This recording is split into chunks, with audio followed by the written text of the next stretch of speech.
Bom, pessoal, bom dia para todos. Depois de muito tempo aí sem gravar, vamos continuar completando o canal com algumas aulas que estão faltando. Uma delas é propriedade coligativa, né?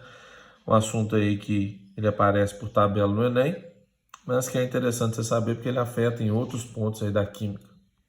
O que são as propriedades coligativas? São propriedades de um solvente que acabam sendo alteradas quando a gente joga um soluto não volátil dentro dele. Então, por exemplo, você tem lá a água tem seu ponto de ebulição, tem seu ponto de congelamento, mas se você misturar sal na água, você vai mudar essas propriedades. Então você está alterando as propriedades coligativas da água, certo? Essas propriedades são 4. Tonoscopia, ebulioscopia, crioscopia e osmose. Sendo que a osmose é bem trabalhada lá pela biologia, então a gente vai falar um pouquinho, bem por alto dela. Para a gente falar dessas propriedades coligativas no segundo vídeo da aula, primeiro a gente tem que criar uns conceitos básicos aqui, para chegar lá e tudo ser um pouquinho mais tranquilo. O primeiro deles é o conceito de pressão de vapor. Imagina que a gente tem dentro de um recipiente água. Aqui dentro, ela está no estado líquido e na parte superior desse recipiente a gente tem vácuo. Se eu colocasse um medidor de pressão aqui dentro, na parte superior onde tem vácuo, quanto eu estaria medindo de pressão nesse momento? 0 atm. Afinal de contas, vácuo é ausência de matéria, não teria ninguém ali para exercer pressão. Só que com o passar do tempo, o que acontece? A água que está líquida dentro do sistema, ela vai sofrer a evaporação e se tornando água na forma de vapor dentro do sistema. Então o nível de água dentro do sistema iria diminuir, continuaríamos tendo água líquida ali dentro, porém aqui na parte superior agora a gente tem água na forma de vapor. E o vapor é uma das formas do estado gasoso que acaba se expandindo, tentando ocupar todo o espaço e por isso ele gera pressão. Então ele estaria fazendo pressão aqui, ó, nas paredes, na superfície da própria água. E eu veria que aqui no manômetro, no medidor de pressão, não estaria 0 mais, estaria um valor maior do que 0. Né? A gente teria uma pressão maior que 0 atm. Qual o valor? Depende da quantidade de vapor. Essa pressão que está sendo medida aqui dentro, ela é chamada de pressão de vapor. Então, ó, lembra, a gente começou com 0 de pressão e à medida que o tempo passou, essa pressão aumentou. Ó. Esse aumento da pressão que a gente está vendo aqui, ó, já é a pressão de vapor. Tudo isso é pressão de vapor, tá? Porque o vapor foi se formando ali dentro com o passar do tempo. Então, como que a gente pode definir a pressão de vapor? Pressão de vapor é a pressão que o vapor exerce sobre a sua superfície, ou do líquido de onde ele evaporou. Então, vamos colocar assim, ó. É a pressão exercida pelo vapor formado pela evaporação do líquido. Joia. Então tá aí a definição de pressão de vapor. Só que o que acontece? À medida que a gente vai formando vapor aqui dentro, a gente vai saturando a atmosfera de dentro do sistema com essa quantidade de vapor. Vai chegar uma hora que eu tenho uma quantidade de vapor aqui dentro que está muito grande. E aí parte desse vapor que estava evaporando, ele começa a condensar até a gente chegar no momento em que a velocidade de evaporação se torna igual à velocidade de condensação. Ou seja, a mesma quantidade de vapor que faz esse sentido, ó, que é o sentido da evaporação, é a mesma quantidade de vapor que condensa sofrendo a condensação. Ou seja, o sistema entrou em equilíbrio. Se a gente analisar, a pressão a partir desse momento ela não aumenta mais, ela fica estável e constante. Ó. Então a gente tem duas divisórias aqui no meu gráfico. O momento em que eu estava formando vapor e o momento que o sistema entra em equilíbrio, em que a velocidade de evaporação se torna igual à velocidade de condensação. Aqui, pessoal, a gente tinha pressão de vapor. E agora, Gabriel, onde a pressão fica constante? A gente forma ou a gente exerce a pressão máxima de vapor. Como não é formado mais vapor do que eu já tenho, ou seja, qualquer quantidade de água que evaporar força a condensação de mais água, então o nível dentro da garrafa aqui vai permanecer o mesmo, é por isso que a garrafa tampada, ela sempre tem líquido lá dentro num nível estável, porque o sistema entrou em equilíbrio, tá? A quantidade de evaporação e condensação ali dentro daquela garrafa é a mesma. Essa pressão vai ser chamada de pressão máxima de vapor. Então, o que é a pressão máxima de vapor? É a pressão exercida pelo vapor quando o sistema entra em equilíbrio, tá? Então, dois conceitos aqui. O de pressão de vapor, que é a pressão exercida pelo vapor formada pela evaporação do líquido, e a pressão máxima de vapor, que é a pressão exercida quando a velocidade de evaporação e de condensação do sistema se tornam iguais. Tá, pessoal? Agora, eu posso alterar essa pressão de vapor se eu alterar alguns fatores em torno desse sistema. Que fatores são esses? A temperatura, a volatilidade e a pressão atmosférica. Vamos falar de cada um. Aqui eu tenho água a 25 graus Celsius, aqui eu tenho água a 50 graus Celsius. Onde eu tenho mais evaporação? Eu tenho mais evaporação a 50 graus Celsius do que a 25. Se eu pudesse apresentar aqui o fluxo de evaporação, aqui nós faríamos algumas setinhas indicando um fluxo menos intenso, enquanto que a 50 graus Celsius a gente teria várias setinhas indicando um fluxo mais intenso. Por que a 50 graus Celsius a evaporação é mais intensa? Porque a gente tem mais energia, né? Então mais moléculas conseguem se desprender e ir para o estado gasoso. A quantidade de vapor formada dentro desse sistema aqui a baixa temperatura seria menor do que a quantidade de vapor formado nesse sistema em alta temperatura. Como o vapor, quantidade de vapor é diretamente proporcional à pressão, a pressão exercida pelo vapor aqui é baixa e a pressão exercida pelo vapor aqui é alta. Temperaturas altas, maiores pressões de vapor, porque eu tenho mais evaporação. Menores temperaturas, menores pressões de vapor, porque eu tenho menos evaporação. Logo, pressão de vapor é diretamente proporcional à temperatura. Quanto maior a temperatura, maior a pressão de vapor. Por isso que a roupa seca mais rápido quando eu tenho um dia quente, né? Volatilidade, segundo fator. O que é volatilidade? Volatilidade é a capacidade de um líquido evaporar. Então, eu vou definir. É a capacidade de um líquido evaporar. Show. Quando a gente olha para a água e para o éter, quem é mais volátil?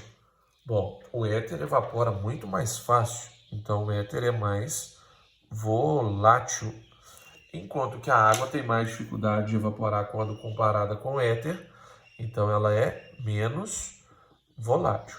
Isso significa que o fluxo de evaporação da água ele é menor do que o fluxo de evaporação do éter. Sendo formado menos vapor na água e sendo formado mais vapor no éter. Sendo assim, a pressão de vapor da água é menor do que a pressão de vapor no éter. Logo, volatilidade, essa palavra comprida, que quer dizer só a capacidade de evaporação, é diretamente proporcional à pressão de vapor. Quanto mais volátil for um líquido, maior é a sua pressão de vapor. Aí, pessoal, vale lembrar, né? Tem até a aulinha aí no canal, se você não recordar essa parte. A volatilidade depende das interações intermoleculares. Então, como o éter é mais volátil, suas interações intermoleculares são mais fracas, é mais fácil separar as moléculas, do contrário da água. Então, quem não lembra disso, procure aí no canal a aulinha de interações intermoleculares, só para lembrar aí qual que é mais forte, qual que é mais fraca. Terceiro fator, pessoal, é a pressão atmosférica. Aqui a gente está no nível do mar, aqui a gente está no alto da montanha. No nível do mar, você tem uma coluna inteira de ar, ó, fazendo força para baixo. Quanto vale essa coluna inteira de ar? Uma atmosfera. Então quer dizer que se eu tiver um copinho aqui no nível do mar, na beirada da praia, e uma molécula de água estiver aqui na superfície do copinho, quiser evaporar, fazer esse movimento, ó, existe uma força empurrando essa molécula para baixo de uma atmosfera. Uma atmosfera inteira, né? Pensa, você está no nível do mar, daqui para cima é tudo atmosfera, então tem uma atmosfera inteira te forçando para baixo. É difícil evaporar. O ar está te empurrando para baixo. Você, molécula, não consegue subir para a atmosfera. Em contrapartida, o mesmo copinho lá no alto da montanha tem uma molécula querendo fazer esse movimento, ó. Considerando, pessoal, a mesma temperatura, tá? 25 graus Celsius e 25 graus Celsius. Aqui em cima, pessoal, vamos supor aqui, ó, no nível da montanha, eu não tenho uma atmosfera inteira. Esse pedaço todo que está aqui para baixo não faz força sobre esse líquido, só o que está aqui para cima. Então, aqui em cima a pressão vai ser menor do que 1 atm, né? Logo, a força me empurrando aqui para eu permanecer no estado líquido, ela é menor do que 1 atm. Então, é mais fácil eu evaporar. Então, ó, de novo, como a pressão atmosférica no alto da montanha é menor, a água evapora com mais facilidade. No nível do mar, como a pressão atmosférica é muito maior, é 1 atmosfera aqui embaixo, a quantidade de vapor formado vai ser menor. Logo, pessoal, ó, pressão atmosférica baixa, quantidade de vapor maior, pressão de vapor maior. Pressão atmosférica alta, quantidade de vapor formada é menor, pressão de vapor é menor. Qual a relação entre pressão de vapor e pressão atmosférica? Eles são inversamente proporcionais. Tá? Então, Gabriel, você está me dizendo que um copo de água evapora mais fácil no alto da montanha, no alto do Everest, do que no nível do mar. Verdadeiro. Quanto mais eu subo, menos pressão empurrando a água para o estado líquido. Então, mais fácil ela evaporar. Tá certo? Bom, uma vez que a gente aprendeu isso tudo, vamos à primeira aplicação, antes das propriedades coligativas, que é a ebulição. Ebulição e evaporação são coisas diferentes, né? Todo mundo sabe disso. Ebulição é quando eu atinjo o chamado ponto de ebulição. A evaporação ela acontece na temperatura ambiente, de forma devagar, né? Com baixa velocidade, com baixa quantidade de energia. Mas, bom, peguei aqui a água e botei dentro de um copinho. E aí eu vou esquentar a água. Aquele triangulinho aí, né, pessoal? Símbolo da pirólise. Até a água chegar em 100 graus Celsius. Ela está fervendo. Não sei se vocês entenderam aqui no meu desenho que ela está fervendo. Por que quando eu atinjo 100 graus Celsius, para a água ela ferve? Se a gente analisa a tabela de pressão de vapor da água, valores hipotéticos é certo aqui, tá, pessoal? À medida que eu vou aumentando a temperatura da água, o que acontece com a pressão de vapor? Ela aumenta. A gente acabou de ver isso no quadro anterior.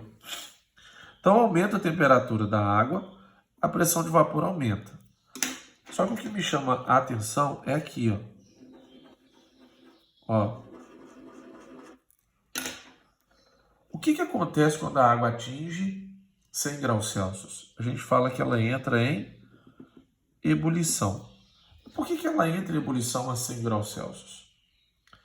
Porque a pressão atmosférica ao nível do mar, que é quando a gente fala dessa temperatura, ela é de 1 atm. A 100 graus Celsius, a pressão de vapor da água aumentou tanto que ela também é de quanto? 1 atm. Ou seja, se eu pego uma bolha dessa aqui, ó, e analiso ela, o vapor que está aqui dentro, ele está fazendo força contra as paredes da bolha com uma força equivalente a quanto? 1 atm. Essa é a pressão de vapor dele, que é igual a pressão atmosférica, que é de quanto? 1 atm. Então, nesse momento, a pressão de vapor se igualou à pressão atmosférica. Nesse momento, ele entrou em ebulição. Todo líquido que entra em ebulição é porque ele tem a sua pressão de vapor igualada à sua pressão atmosférica. E aí, o vapor que está aqui dentro, ele faz tanta força quanto o vapor que está aqui fora. Lembra que isso é um líquido em ebulição, em movimento. As bolhas de vapor vão escapar, né, no processo de fervura e vir para a atmosfera, liberando vapor, certo? Então, lembre-se, entrou em ebulição, chegou no momento em que a pressão de vapor é igual à pressão atmosférica. Então, vamos colocar aqui algumas situações para você refletir. Você tem éter em ebulição. Você tem água em ebulição. Você tem álcool em ebulição. Eu posso perguntar qual a pressão de vapor de cada um deles?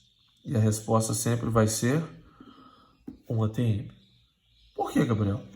Porque se ele está em ebulição, independente de qual seja, e aqui as temperaturas são diferentes, isso ocorre a 38, isso ocorre a 78, isso ocorre a 100 graus Celsius, mas para ele entrar em ebulição, isso aqui tem que ter acontecido. A pressão de vapor dele tem que ter igualado à atmosférica. Para a água entrar em ebulição a 100 graus Celsius, a pressão de vapor dele tem que ter igualado à atmosférica. O álcool, a pressão de vapor dele igualar à atmosférica já acontece a 78. Então, cada um que entra em ebulição faz isso porque a sua pressão de vapor se igualou à pressão atmosférica. Então, a palavra ebulição te entrega o valor da pressão de vapor, o atm. Então, esse é o primeiro ponto. Segundo ponto, se a gente tem uma altitude de 8.000 metros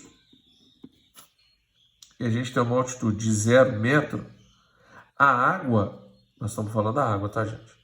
Aqui ela entra em ebulição a 100 graus Celsius, porque a pressão atmosférica é de 1 atm.